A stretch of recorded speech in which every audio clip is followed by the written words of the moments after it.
Vincent, we got an email from Doc G. Hey, what's up, Doc G? My good men of the Micheaux Mission. Let's get to it. Thank you for sharing that New Jack City, Sugar Hill, and Above the Rim are a Harlem trilogy. Of course, you wouldn't know it by watching them. If that's the case, most of Spike Lee's movies take place in Brooklyn. Would you consider those movies trilogies or quads? I mean, certainly there's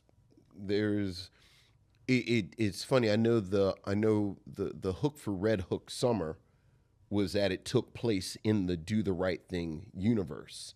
And if I remember correctly, the only real connection that you see is that towards the end you see Mookie with his son. Interesting. And Mookie actually has on a Sal's Pizzeria jersey. Okay. Which then puts my head canon into actual canon, which is that Sal and Mookie we're going to reconcile at the end to Do the Right Thing. And then the other Time heals all wounds. Time and right and you know, like in my mind, one of the great tragedies of Do the Right Thing, like the actual love story in the movie, is this father-son relationship between Mookie and Sal. Speaking of Mookie, and this is a spoiler for a 10-year-old, almost 10-year-old series at this point. Anthony Ramos plays Mars Blackman in the She's Gotta Have It television show. Okay. That was on Netflix a few years ago. And the implication is that this is its own thing, but we find out in the final season that Mars Blackman's mother is Rosie Perez's character from Do the Right Thing. Oh, and she talks about his father being this dude named Mookie, that she didn't even know his government and things fell apart. So then you have that as well. But I think those are the only real direct, like connective. Yeah, connective tissue. I know, and I forget the actor's name, who plays Clay Davis in The Wire, and she. Oh man. But I know he plays a policeman in 25th Hour who says that, and I'm wondering he might pop up in another Spike Lee movie. Isaiah Whitlock. Like he plays a policeman, a police detective in 25th Hour, I believe. And he might show up in another Spike Lee movie doing the same thing. But I believe those are the only real direct connective tissues. Isn't Isaiah Whitlock in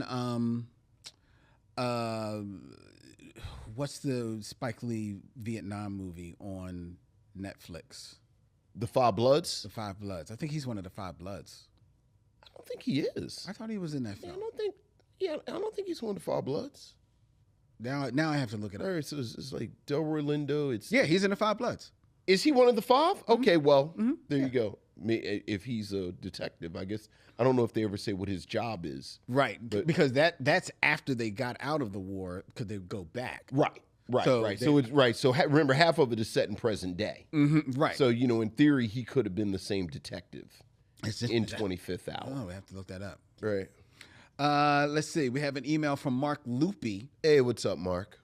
Greetings to Len, Vince, and the missionaries. You know what just came to mind? Okay. This is going to age me, and the concept is dated, but I really want saxophones to be in movies again. I posed this question. That's real talk, though. That's real talk. Not enough saxophones. Well, he asked the question. Okay. Is the saxophone the sexiest instrument ever? Is there an instrument that comes close to a saxophone? I would say maybe a trumpet or the piano. I would love to hear your thoughts, and happy Denzel movie week for Crimson Tide. This is from last week from Mark Loopy. I have actually always contended that the saxophone is the sexiest Absolutely. instrument. 100%. Yes. Because it can be sleazy. It can be sexy. It can be sensual. Yes. Yes. Not enough saxophone. Not enough saxophone. Let's bring saxophones back. Very good. In gauzy, in gauze. Oh, we're gonna put gauze on the screen. On the screen. And have the camera move away from the couple in the embrace to the candles. to the lit candle and then go to the candle being half lit to show that Tom has passed. And then come back to him. You have just directed every compilation, romantic black sex compilation commercial ever. Yeah, they fall into a loving embrace, and then it shifts over to the candle, and then the candle is half lit because Tom has passed. And then you come back, and they're talking about, when I was a kid, I remember the car hit my dog, and that was the first time that I cried. And it kind of went from there. But you see, now you just changed the mood. I just changed the mood. That's not him being vulnerable. No. That's just too much information. It's too much. Too much information. Now she got to pick up soccer game in the morning. She's got to get up early. We got an email from Michael Lockett. All right. Len Vincent, my fellow missionaries, it is with deep remorse and condolences that I bid farewell to summer. I love summer, even though it still means I am working most of the time. I was only able to get through Philadelphia in my summer of comics. Obviously, it was outstanding. Last week's flick, which I've seen a dozen times, Crimson Tide, is a certifiable cinematic master class. The Wayback Machine, unfortunately, dropped me with you two as you reviewed Ghost Dad. Portier and Cosby must have been drunk or high or both when they concocted this madness. It is just so nonsensical in so many ways. This email, though, takes me back to when we did review this film. Yeah. And I think I may have mentioned it even like in the following weeks, that not long after we reviewed it, I heard from at least 3 people who said, dude, man, you just crushed my childhood, man. Yeah, because yeah. They loved Ghost Dad. Look, man, look. There are people that cape for Ghost Dad. But my question is always, when was the last time you watched it? Of course. And all of them, to a fault, they watched it when they were kids. Right. And then they just never watched. So they love the Ghost Dad in their head. Well, okay, but the argument could be made that it is a movie for children. So maybe think about the films that you loved when you were a kid. Look, not all of them hold up. I don't want to relitigate Ghost Dad, but even as something that was made for children, and we talked about it, this concept where the film starts and he dies. Yeah. Look, and the children are orphans. I know. And it's a bizarre film. It's very bizarre. You're 100%. Yeah. Right. So very, but. On it, Michael continues, on a completely different train of thought, rewatching Crimson Tide made me think about what makes a villain a villain. Sure. I understand both Denzel and Hackman's motivations in Crimson Tide.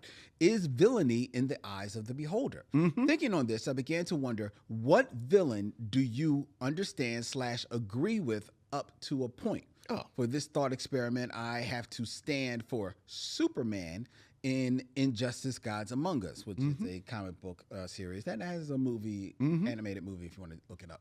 His reasoning for ending the war on the planet and for challenging Batman's kid gloves when it comes to the Joker, I 100% understand and back him on. Obviously, the Man of Steel quickly starts crossing lines with his actions, but his motivations and rationale, I'm here for.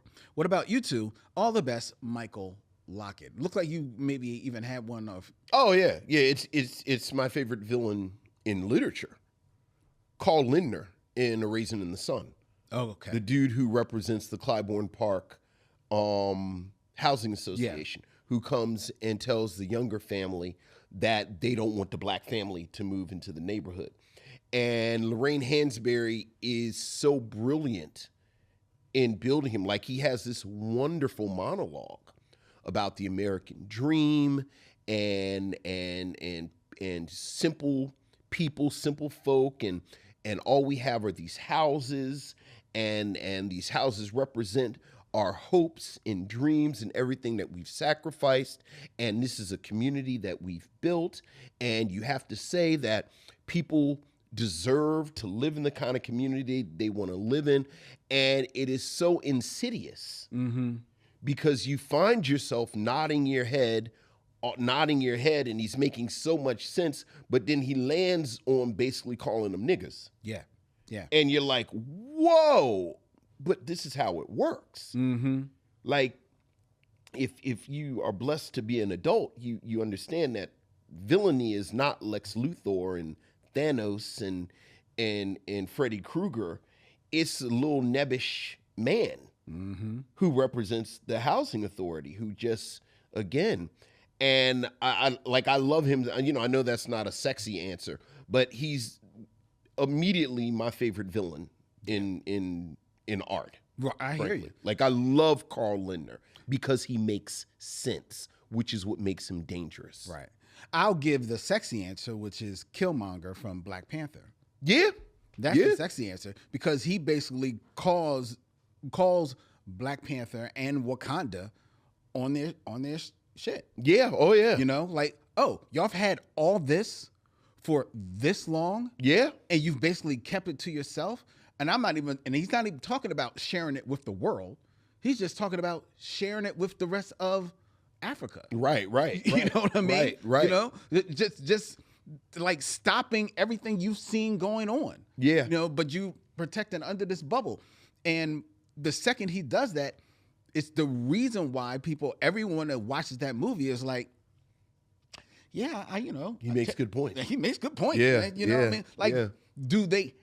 They have to go to great pains to show him being quote unquote villainous in the movie, because up to then you are right there lockstep with him. Well, talking about Ryan Coogler, we were talking about with Sinners, and I think he's a much more subtle director than we maybe give him credit for, because so much of his output is bombastic.